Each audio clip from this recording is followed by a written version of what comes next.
नमस्कार मंडळी, आज आपण ॲल्युमिनियमची कढई जी आहे ती जळलेली कशी साफ करायची, त्याचप्रमाणे तवा म्हणजे जो लोखंडाचा तवा आहे तो सुद्धा अगदी झटपट असा कसा साफ करायचा. तांब्याची जी ताट आहे ज्यामध्ये आपण रोज देवपूजा करतो ते सुद्धा अगदी सहज अगदी 1 मिनिटामध्ये कसं साफ करायचं ते बघणार आहोत. सगळ्यात अगोदर इथे मी विम लिक्विड जे आहे ते आपण यामध्ये भरून घेतलेलं आहे, म्हणजेच हे वापरायला अगदी सोपे जाते. ज्यावेळी आपल्याला थोडंसं लिक्विड पाहिजे असतं त्यावेळी ते आपण पटकन वापरू शकतो. आता इथे मी वरतून त्या बटनला प्रेस करून यातून थोडंसं विम लिक्विड काढून घेतलं. आता ही जी पणती आहे ती आपण बघतो, ही दिवाळीमध्ये प्रत्येक घरोघरी पणती ही देवापुढे म्हणा किंवा दरवाजामध्ये म्हणा लावण्यात येत असते. तर तुम्ही हे पणतीचा वापर करून अगदी सहज सोप्या पद्धतीने तवा हा एकदम छान असा साफ करू शकता. इथे बघा, पणती एकतर सरळ पकडा किंवा उलटी करा. नंतर आपला जो तळहात असतो तो त्याच्यावर ठेवायचा आणि व्यवस्थित असा आपला जो लोखंडाचा तवा आहे तो छानपैकी मस्त घासून घ्यायचा. अशा पद्धतीने जर तुम्ही तवा साफ केला तर अगदी सहज, सोप्या आणि झटपट आपला जो लोखंडाचा तवा आहे तो एकदम छान असा निघतो. तुम्ही ही पद्धत एकदा नक्की ट्राय करून बघा आणि तुम्हाला देखील आवडेल. आता बघा, इथे व्यवस्थित असा मी तवा घासून घेतल्यानंतर तुम्हाला धुवून दाखवते. हा तवा एकदम छान असा साफ झालेला आहे.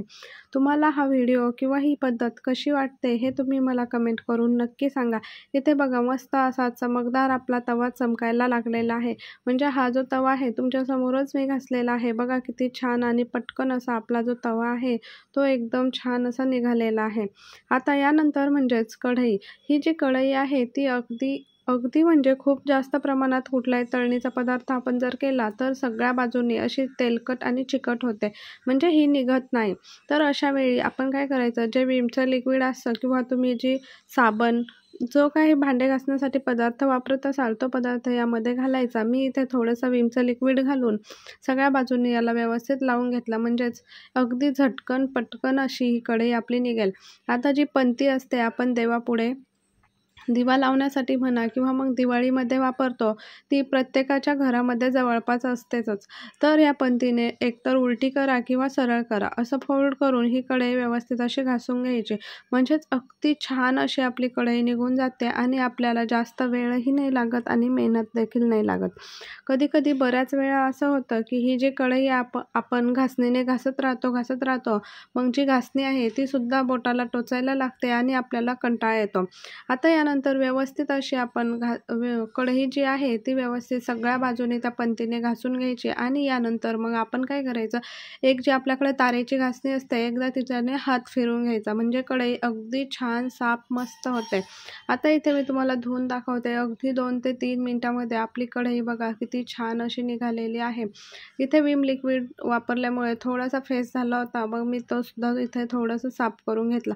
बघा, अगदी आपलं जो तेलकट कढई झालेली होती ती एकदम छान निघालेली आहे आणि तुम्ही मागून पुढून सगळ्या बाजूने बघू शकता ही जी कढई आहे ती एकदम पांढरीशुभ्र दिसायला लागलेली आहे. आता आपण जे तांब्याचे भांडं आहे म्हणजे जे रोज देवपूजा करण्यासाठी वापरतो ते कसं साफ करायचं, हे जर साफ करायचं म्हटलं तर अगदी कंटाळा येतो आणि हातसुद्धा खराब होतात. म्हणून आता एक सोपा साधा असा उपाय मी तुमच्यासोबत शेअर करते.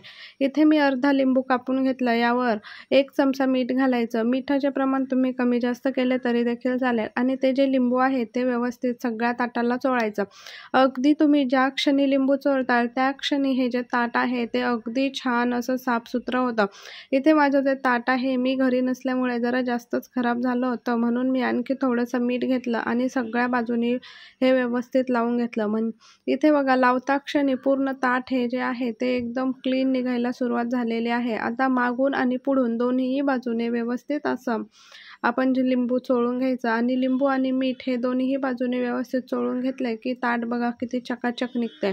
आता इथे बघा, व्यवस्थित आपण सगळे जे काने कोपरे असतात व्यवस्थित लिंबू आणि मीठ चोळून घ्यायचं. यानंतर याला तुम्ही एक छान अशी घासणी फिरवून घेऊ शकता, म्हणजे हे ताट जे आहे ते व्यवस्थित आपलं छान चमकेल. तर तुम्हाला आपला व्हिडिओ कसा वाटला हे तुम्ही मला कमेंट करून नक्की सांगा. इथे बघा, तुम्ही बघू शकता जे तांब्याचं ताट आहे ते किती चकाकी करत आहे. तर व्हिडिओ आवडल्यास लाईक, शेअर आणि चॅनलला सबस्क्राईब नक्की